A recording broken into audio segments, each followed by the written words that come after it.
नमस्कार। आकाशवाणी से विश्व दर्पण के साथ मैं लवली निगम।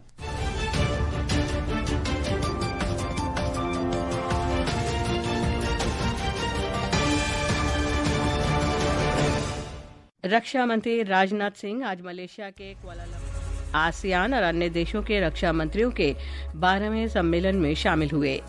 नीदरलैंड्स के आम चुनाव में रॉब जेटन की मध्य मार्गी उदारवादी D66 पार्टी की जीत। अमेरिकी सांसदों ने राष्ट्रपति डोनाल्ड ट्रंप से H-1B वीजा संबंधी घोषणा पर पुनर्विचार करने का आग्रह किया। विदेश मंत्री सुब्रमण्यम जयशंकर ने कहा, भारत और ब्रिटेन के संबंध जटिल ऐतिहासिक जुड़ाव से गतिशील और दूरदर्शी साझेदारी में विकसित हुए। संयुक्त राष्ट्र ने कहा, सूडान के उत्तरी दारफुर में आपसी संघर्ष के बाद स्थिति भयावह बनी हुई है। एल फशेर पर रैपिड फोर्स के नियंत्रण के कारण 60,000 से अधिक लोग विस्थापित।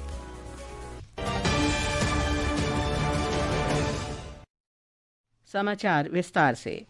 रक्षा मंत्री राजनाथ सिंह मलेशिया के कुआलालंपुर में आसियान रक्षा मंत्रियों की 12वीं बैठक ADML प्लस में शामिल हुए। ADM दक्षिण पूर्व एशियाई राष्ट्र संघ आसियान के भीतर सर्वोच्च रक्षा सलाहकार और सहयोगी निकाय के रूप में कार्य करता है।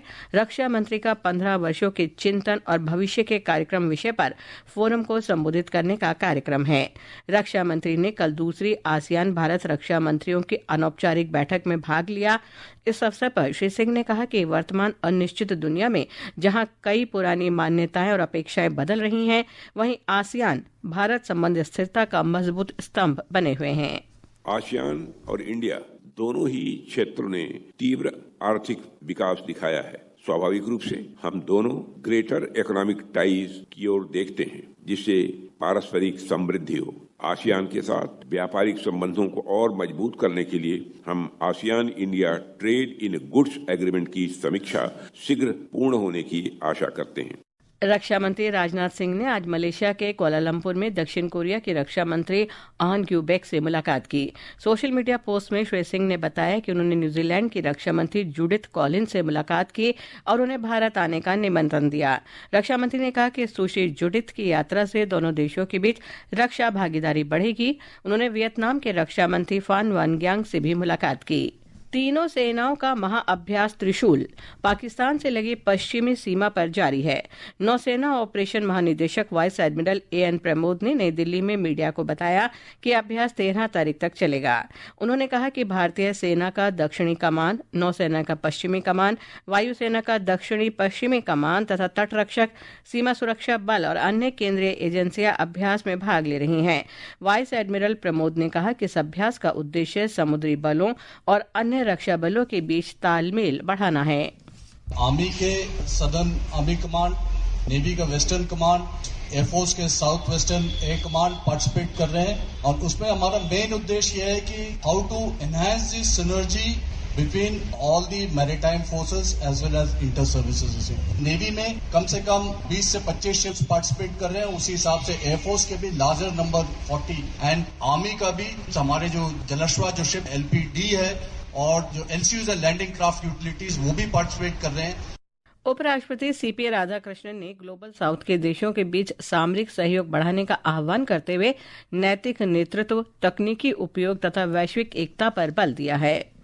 श्री राधाकृष्णन ने कल उपराष्ट्रपति एन्क्लेव में अंतर्राष्ट्रीय रणनीतिक सहभागिता कार्यक्रम इनस्टेप के तीसरे संस्करण के प्रतिनिधियों को संबोधित करते हुए कहा कि इनस्टेप एक ऐसी पहल है जो भारत और मित्र देशों के वरिष्ठ राष्ट्रीय सुरक्षा अधिकारियों के लिए रणनीतिक बातचीत का मंच प्रदान करता है। उन्होंने कहा कि तेजी से परस्पर जुड़ती दुनिया में अंतर्राष्ट्रीय सहभागिता एक साझा जिम्मेदारी बन गई है। उन्होंने कहा कि इनस्टेप पहल से ग्लोबल साउथ के देशों को रणनीतिक भागीदारी, वैश्विक विचार विमर्श और बेहतर भविष्य के लिए मिलकर काम करने का अवसर मिलेगा। उपराष्ट्रपति ने इस बात पर जोर दिया कि जलवायु परिवर्तन, आर्टिफिशियल इंटेलिजेंस, जन स्वास्थ्य और आर्थिक विकास जैसे मुद्दों को सामूहिक रणनीतिक भागीदारी की आवश्यकता होती है। इस कार्यक्रम में 24 देशों के 32 प्रतिभागियों सहित 24 प्रतिनिधि भाग ले रहे हैं। विश्व दर्पण के लिए समाचार कक्ष से मैं फरहत नाज।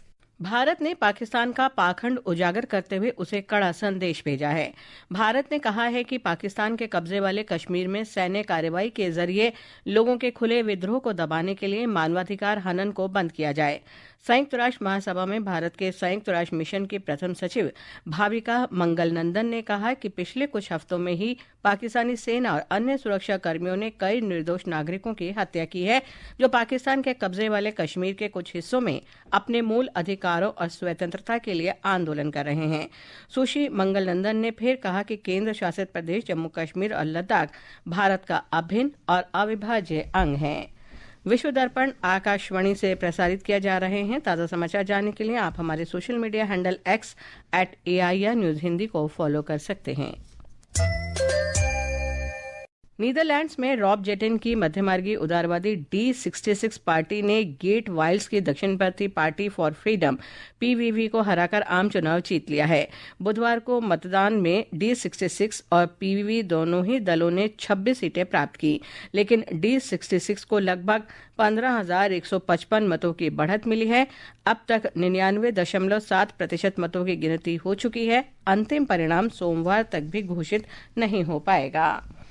अमेरिका के सांसदों ने राष्ट्रपति डोनाल्ड ट्रंप से H-1B वीजा संबंधी घोषणा पर पुनर्विचार करने का आग्रह किया है, जिसमें $1 लाख अमेरिकी का शुल्क भी शामिल है।